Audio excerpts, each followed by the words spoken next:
দিনের দ্বিতীয় ওভারে উইকেট আদায় করে বাংলাদেশ।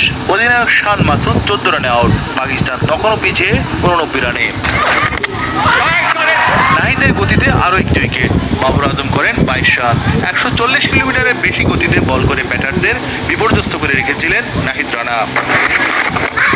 এরপর দৃশ্যপটে সাকিব। ক্যারিয়ারে প্রথমবারের মতো 0 রানে আউট সৌদ শাকিল। তখনও 50 রানে এগিয়ে বাংলাদেশ। 4 উইকেট তুলে পাকিস্তানকে চাপে ফেলে টাইগাররা। ক্রিজে এসে ওয়ানডে স্টাইলে ব্যাট চালান মোহাম্মদ রিজওয়ান। ওপেনার আব্দুল্লাহ শফিকও দারুণ সঙ্গ দিচ্ছিলেন। আবারও সাকিবের আঘাত। আব্দুল্লাহ শফিক বিদায় নেন 37 রান করে। দলীয় 104 রানে পঞ্চম উইকেট পতনের পর আশাবাদী হয়ে ওঠে বাংলাদেশের সমর্থকরা।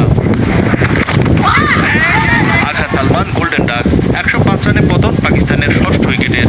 উইকেট নেন মেহেদী হাসান মিরাজ। জয়ের স্বপ্ন টাইগারদের। 6 উইকেটে 108 রান নিয়ে লাঞ্চে যায় পাকিস্তান।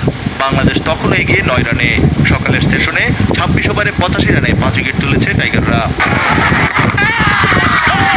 লাঞ্চের পর শাহিন শাফ্রিদির উইকেট তুলে নেয় বাংলাদেশ। 2 রানে শাহিন শেখকে আউট করেন মিরাজ। 111 রানে সপ্তম উইকেট পতন পাকিস্তানের। নাসিম শাহ আউট 3 রানে। সাকিবের তৃতীয় উইকেট শিকার। 118 রানে পাকিস্তানের অষ্টম উইকেট পতনে জয়ের স্বপ্ন টাইগারদের।